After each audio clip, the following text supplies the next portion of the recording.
Mas uma coisa eu digo para vocês, a minha geração, eu tenho 66 anos agora, nós estamos em 2024, e a minha geração, ela viu tudo.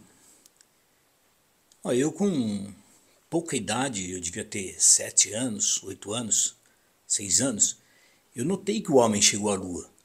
Eu vi o noticiário, ouvi minha família falar desse feito do homem de chegar à Lua.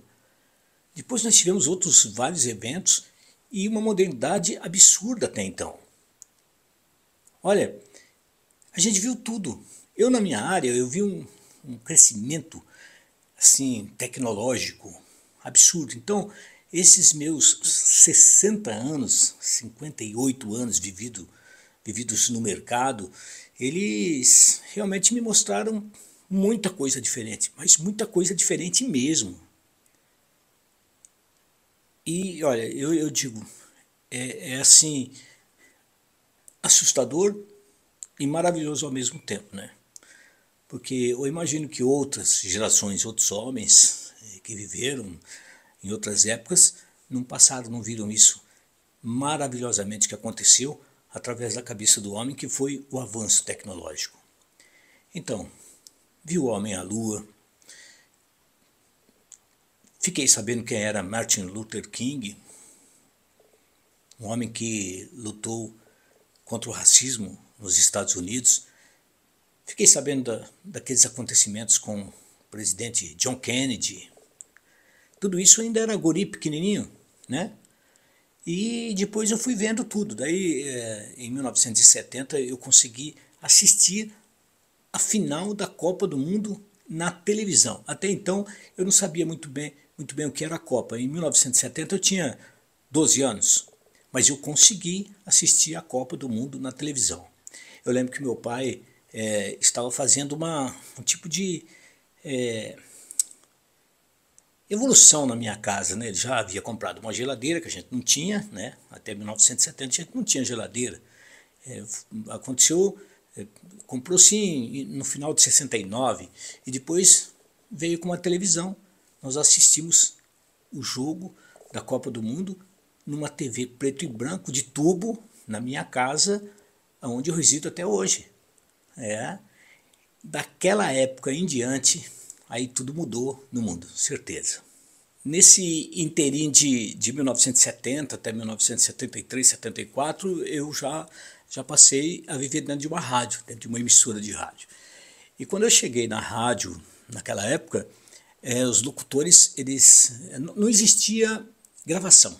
Pelo menos aqui no interior, aqui em Presidente Venceslau, onde eu estava trabalhando e onde sempre vivi, não existia na rádio, na emissora de rádio, não existia o gravador, o conhecido gravador, né? Então, como não existia o gravador, o locutor ele tinha que ler texto por texto, né? Então, tinha ali uma caixinha com os textos, ele retirava os textos que estavam numerados para aquele horário e lia. E logo quando eu cheguei, passou-se um tempo, a emissora mudou de prédio, aqui na rua Mirante Barroso também. Ali já eu vi uma coisa totalmente nova que ninguém nem sabia que existia no rádio. Eu vi um aparelho chamado Spotmaster. Esse Spotmaster tinha um cartucho, era um cartucho, uma fita que você gravava, foi importado dos Estados Unidos esse equipamento, e esse equipamento permitia que a gente fizesse gravação das propagandas. Isso foi por volta de 1974. E daí para frente começou uma trilha de evolução, principalmente no áudio. Nós passamos ali daqueles Spotmaster por um aparelho chamado Topmaster, que já era um equipamento nacional, que permitia que colocasse 3 cartuchos, né? Ia soltando eles com as propagandas.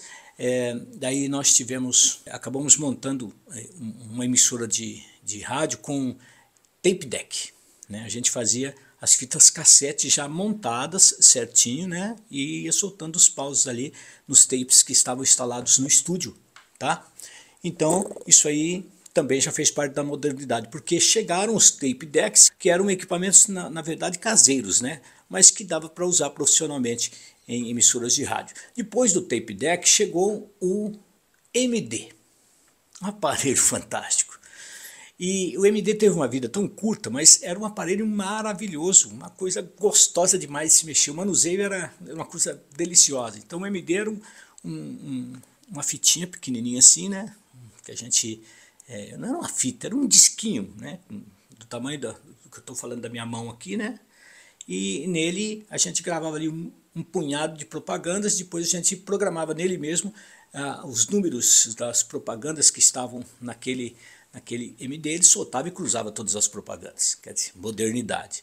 Depois do MD, chegaram... nesse inteirinho, ainda...